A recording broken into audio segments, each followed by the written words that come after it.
ईश्वर की इच्छा। एक गांव में एक बुनकर रहता था। वो ईश्वर का परम भक्त था। उसके अच्छे स्वभाव के कारण गांव के सभी लोग उसे बहुत प्यार करते थे और उसमें पूरा विश्वास रखते थे। एक दिन उसकी दुकान में, मुझे एक कपड़ा खरीदना है, क्या दाम होगा? आइए, स्वागत है श्रीमान। ईश्वर की कृपा से इस कपड़े का दाम 5 रुपए है।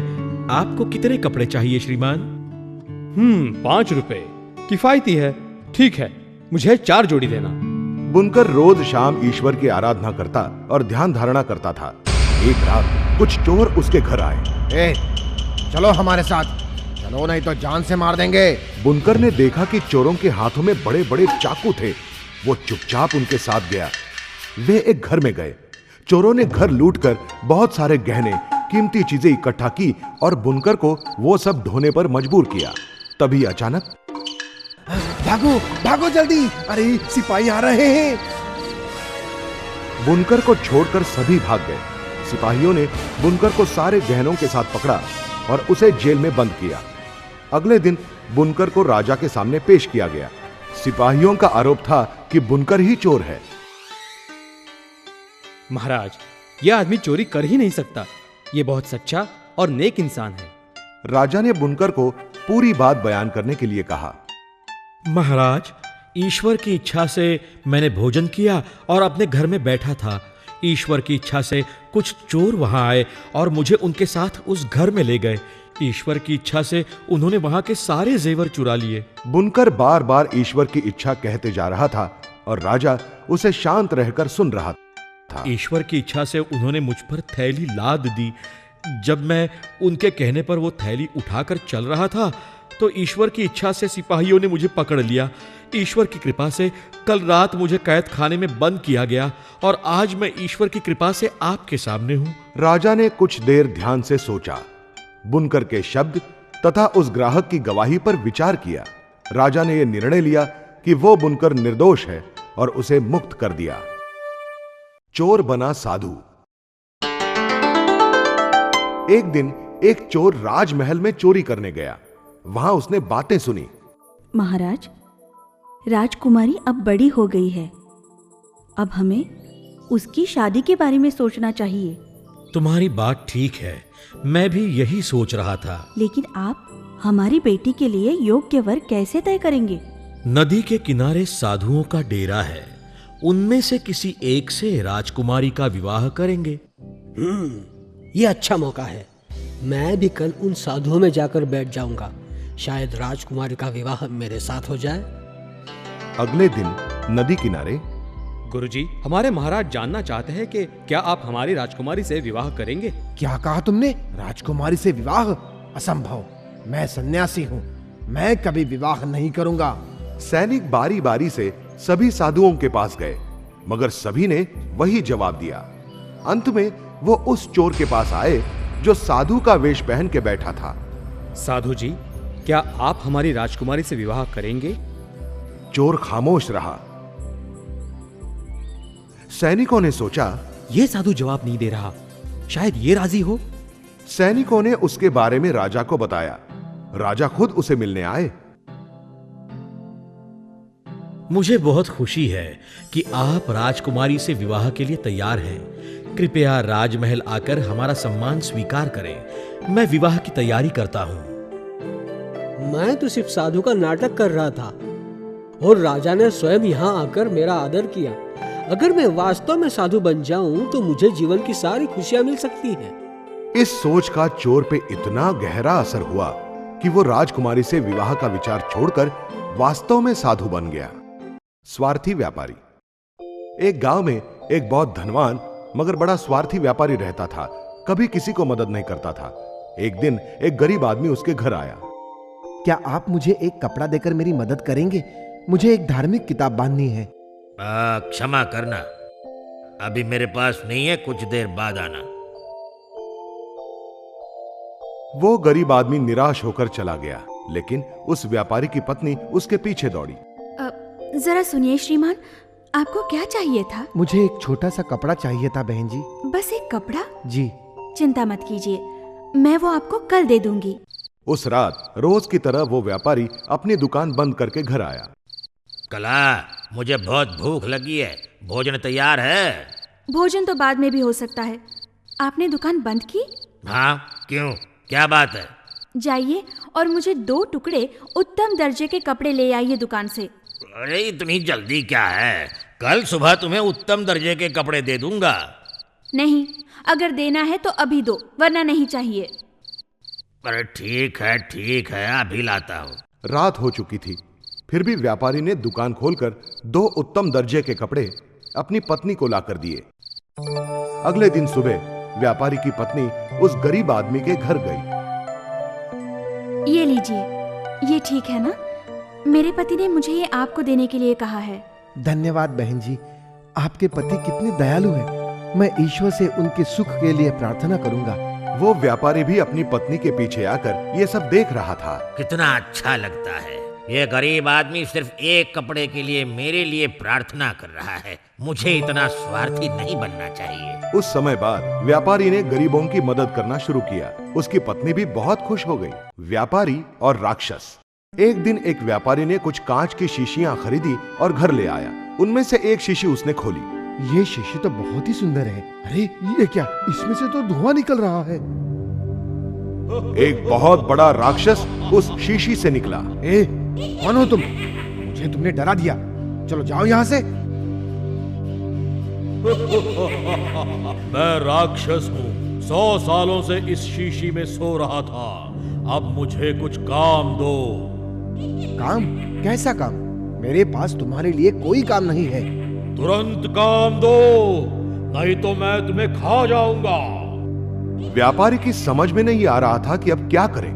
कुछ सोचने के बाद उसने जवाब दिया, ठीक है, इन पत्थरों के तुम हीरे बना दो। पलक झपकते ही राक्षस ने काम कर दिया। ये रहे तुम्हारे हीरे, और काम बोलो। और काम नहीं है, तुम जा सकते हो। मैं कहीं नहीं जा सकता, काम दो वरना मैं तुम्हें खा जाऊंगा। देखो, मेरा घर बहुत गंदा हुआ है, इसे अच्छी तरह से साफ करो, बिल्कुल नया दिखना चाहिए। घर एकदम साफ होकर चमकने लगा। अब अगला काम बोलो। अब क्या बोलूं इसे? ठीक है, मेरे लिए एक बड़ा और सुंदर घर बनाओ। तुरंत उस व्यापारी का घर एक सुंदर महल में बदल गया। काम खत्म हुआ, अब अगला काम दो। व्यापारी को झटका सा लगा। उस राक्षस से कैसे पीछा छुड़ाया जाए, यही उसकी समझ में नहीं आ रहा था। काम नहीं दोगे तो मैं तुम्हें खा जाऊंगा। अचानक व्यापारी को एक तरकीब सूझी। ये रहा तुम्हारा अगला काम, इस बाल को सीधा करो। उसने कुछ उलझे हुए बाल राक्षस को सीधे करने के लिए दिए। राक्षस कोशिश करता रहा, पर वो बाल सीधे न कर सका।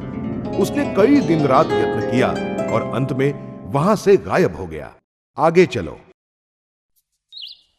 एक दिन एक लकड़हारा जंगल में लकड़ी काटने गया। वहां उसे एक साधु मिला। ईश्वर आपका भला करे, क्या कर रहे हो यहाँ? प्रणाम, मैं एक लकड़हारा हूँ, लकड़ी काटने आया हूँ। बहुत अच्छे, और आगे जाओ बेटा। यह बोलकर साधु चला गया। उसने मुझे आगे जाने के लिए क्यों कहा? मैं तो हमेशा से यहीं पर लकड़ी काटता हूँ। ठीक है, आज थोड़ा और आगे घने जंगल में जाता हूँ।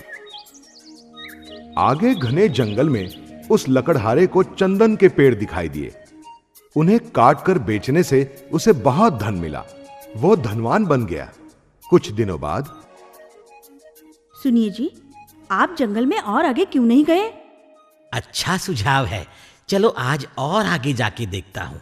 इस बार लकड़हारे को नदी के समीप चांदी की खदान मिली। अरे, ये तो चांदी की खदान है, और आगे जाके देखता हूँ क्या मिलता है। लकड़हारे ने नदी पार की और वहां आहा, ये तो सोने की खान है। अभी समझा साधु ने आगे जाने के लिए क्यों कहा था। लकड़हारा और भी अमीर बन गया।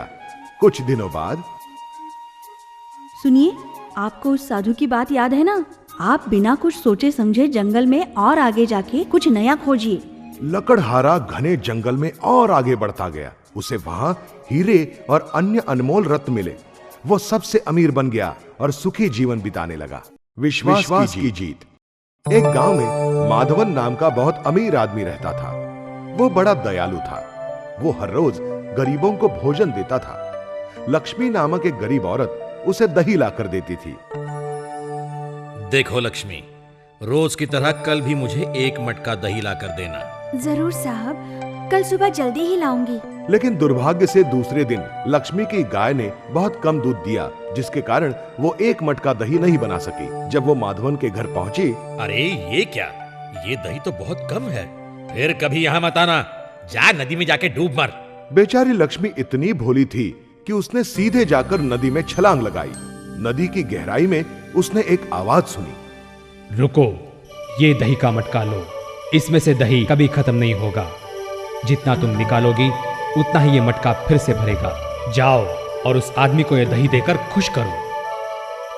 लक्ष्मी वो मटका लेकर माधवन के घर गई। तू फिर यहाँ आई? ये मटका भी मेरे लिए काफी नहीं है, चलो जाओ यहाँ से। जरा सुनिए तो, इस मटके से मैं आपको जितना चाहे दही दे सकती हूँ। मुझे मूर्ख बना रही हो? ये कैसे हो सकता है? मैं तुझ पर यकीन कैसे करूं? लक्ष्मी ने उसे सारी कहानी सुनाई। अगर ये सच है तो चलो इस बड़ी बाल्टी को दही से भर दो। लक्ष्मी ने मटके से दही उस बाल्टी में डाला। बाल्टी पूरी भर गई। माधवन को अपनी आंखों पर विश्वास नहीं हो रहा था। उसने घर के सारे बर्तन इकट्ठा किए। लक्ष्मी ने उन सबको दही से भर दिया। आखिर लक्ष्मी, तुम तो महान हो। ईश्वर ने ही तुम्हें दही का ये मटका देकर तुम्हें संकट से बचाया होगा। तुम्हारा विश्वास अटल है। 3 चोर। एक आदमी एक दिन कुछ पैसे अपने साथ लेकर जंगल से गुजर रहा था। रास्ते में 3 चोरों ने उसे रोक लिया। रुको, कितने पैसे हैं तुम्हारे पास? मुझे दे दो वरना तुझे मार डालूंगा। घबराकर उस आदमी ने सारे पैसे उन्हें दे दिए। लगता है पूरे महीने के पैसों का इंतजाम हो गया। ठीक है, पर इसे जिंदा क्यों रखें? चलो मार डालते हैं इसे। वो चोर एक चाकू लेकर उसे मारने के लिए उसके पास गया। उसी वक्त अरे नहीं, इसे मारने से क्या फायदा? इसे सर से पांव तक बांध देते हैं और यहीं छोड़ देते हैं। उस आदमी की जान में जान आ गई, पर अब क्या करना चाहिए ये उसकी समझ में नहीं आ रहा था। चोरों ने उसे पूरी तरह से जकड़ दिया और वो वहां से चल दिए। उसे तो मार देना चाहिए था, तुमने कहा इसीलिए उसे छोड़ दिया। तीसरा चोर अचानक रुक गया। अरे सुनो, मेरे जूते मैं वहीं कहीं भूल आया हूँ। तुम लोग आगे चलो, मैं जूते ढूंढ के तुम्हें घर पे मिलता हूँ। बाकी दोनों चोर चले गए और तीसरा चोर फिर से उस आदमी के पास गया। आपका बहुत बहुत धन्यवाद। चोर ने उसके हाथ पैर छोड़ दिए। चलो मेरे साथ, मैं तुम्हें मुख्य रास्ते तक छोड़ देता हूँ। जब वो मुख्य रास्ते पहुंचे, श्रीमान, आप तो बड़े दयालु हैं। चलिए मेरे घर चलिए। नहीं नहीं, वो मुमकिन नहीं। अगर मैं वहां आया तो सिपाही मुझे पकड़ लेंगे। इतना कहकर वो चोर घने जंगल में चला गया। चोर की अच्छाई देखकर उस आदमी को बड़ा आश्चर्य हुआ। खुशी से वो अपने घर लौट गया। हाथी का आकार। एक दिन 4 अंधे रास्ते से गुजर रहे थे। उन्होंने एक हाथी की आवाज सुनी।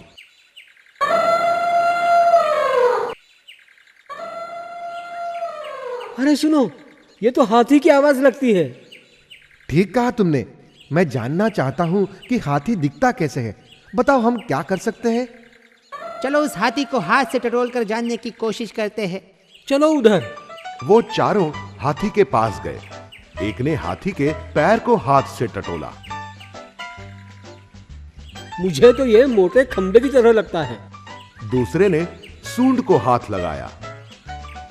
अरे नहीं, ये तो लंबे मोटे लाठी की तरह है। तीसरे ने हाथी के पेट को छूकर देखा। अरे नहीं भाई, तुम गलत हो। असल में हाथी तो एक बहुत मोटे मटके जैसा है। आखिर में चौथे ने हाथी का कान टटोला। तुम सब गलत हो।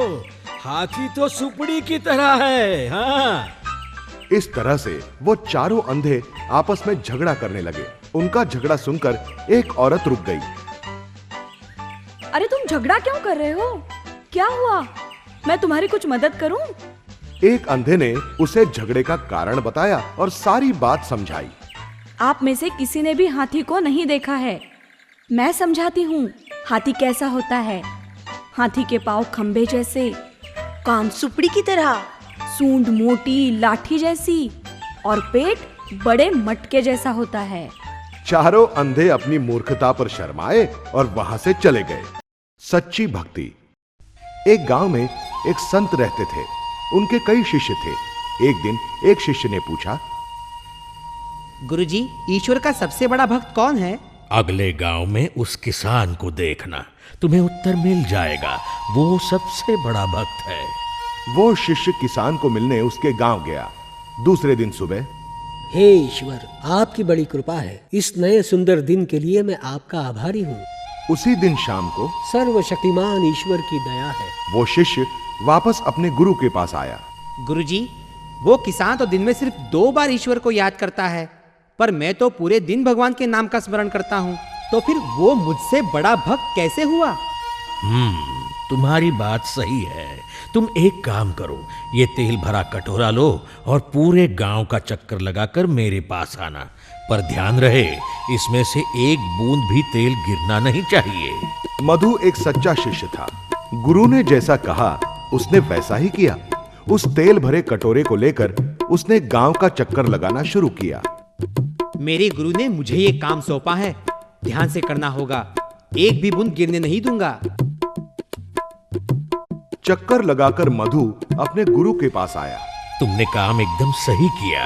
एक बात तो बताओ, आज दिन भर तुमने ईश्वर का नाम कितनी बार लिया? एक बार भी नहीं गुरुजी। इस तेल से भरे कटोरे का ध्यान रखते हुए मैं ईश्वर को कैसे याद करता?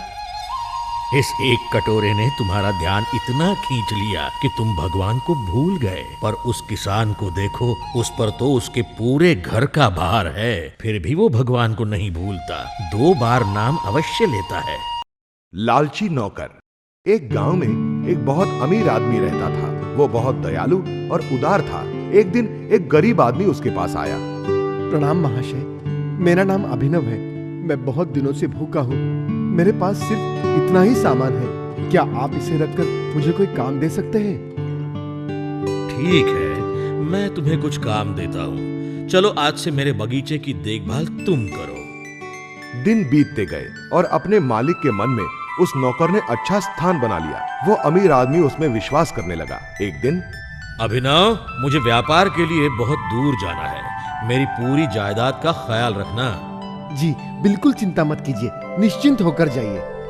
वो अमीर आदमी कई सालों तक नहीं लौटा। अभिनव ने अपने मालिक की जायदाद का पूरी तरह से उपभोग लेना शुरू किया। अरे अभिनव, तुम तो अमीर बन गए दोस्त। इतना सारा पैसा कैसे कमाया तुमने?